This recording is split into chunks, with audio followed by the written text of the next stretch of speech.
can I come in? Oh, sure, Mom. I'm just finishing up my Eternal Sunshine of the Sailor Moon I opus. still don't know if it's a good idea to mix nonsensical psychological thrillers and Japanese softcore pornography. Mom, I told you before, it's not nonsensical, it's a cyclical tale about running away. Let's not get into this again, okay? Right. I was going through your dresser drawers looking for drugs. Mom, I told you that's just an Advil that the nurse gave me. I know a gateway drug when I see one, young man. Anyway, I found this. What is it? It's nothing. Clark, Francis, Lindsay, a bear, what is this? It's a suicide note, ma'am. Really? Because from your title, I thought you were murdering seamstresses since it's called SEWICIDE. Son, this is your legacy. Run it through spell check at least once. It's called a pun, Mom, because my life is a patchwork anguish that I will unravel. It's called not admitting your mistakes, and you are better than that. Notice I said you are, not your, a mistake that rears its ugly head several times throughout this. I wouldn't do that more than twice, maybe. 7 times, and that's only the beginning. Listen to this opening sentence. I am writing this note in the foolishly vain hope that once it laboriously finds its way into the hands of those of the heart, it will give them some measure of why I am doing this and how they will finally know the pain that is plaguing me.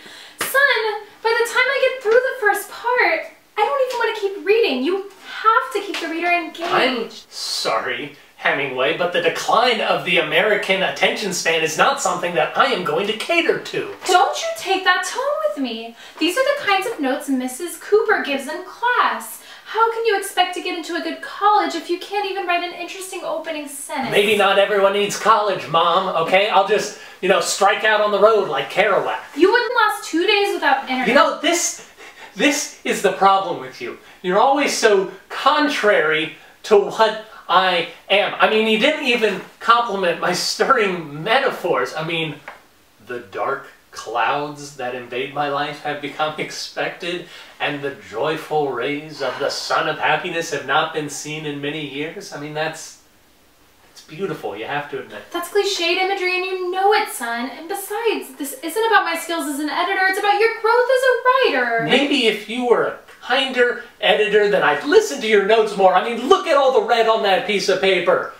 Couldn't you have used a gentler color? I thought it was appropriate given the context. And while we're in presentation, Clark, Times New Roman? Way to choose the first thing that comes your way. Not even my font choices are good enough for you. Typeface. It's a typeface. Font denotes size and weight. And yes, I criticize it. Times New Roman connotes apathy. Are you apathetic about your suicide? Do you want others to be? No.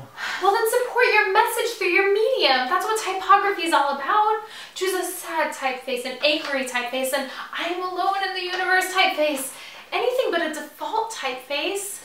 Dad isn't this overbearing. Your father wouldn't know synecdoche from eponymous. What? Eponymous.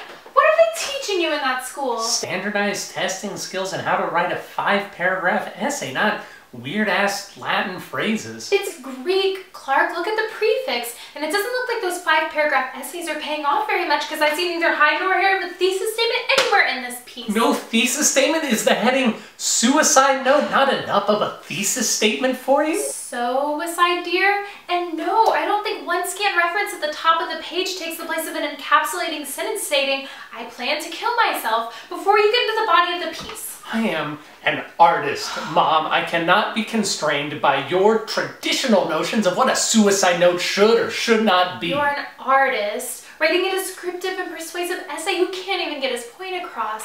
How hard is it to add in, and that's why I plan to kill myself before... Every time the news anchor talks about another kid drowning in the lake, I wonder, why can't that be me? It's that easy. I mean, now that I hear it, it sounds better, sure. And I believe you can do that too, if you break some of your bad habits.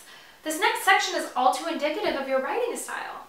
This life that has been given to me has been wasted and will be extinguished, and I will be released. The parallel structure within the progression of present perfect to future perfect tense shows promise, but... And I know you know what I'm going to say. Stop using passive voice. Right! I wasn't thinking straight. I'd had an Advil. Clearly. Now, before you rewrite it, What? And you will rewrite it, young man, before you do, I think there's a deeper issue with you writing this suicide note that we need to discuss. Clark, I was reading through this and I'm really disturbed.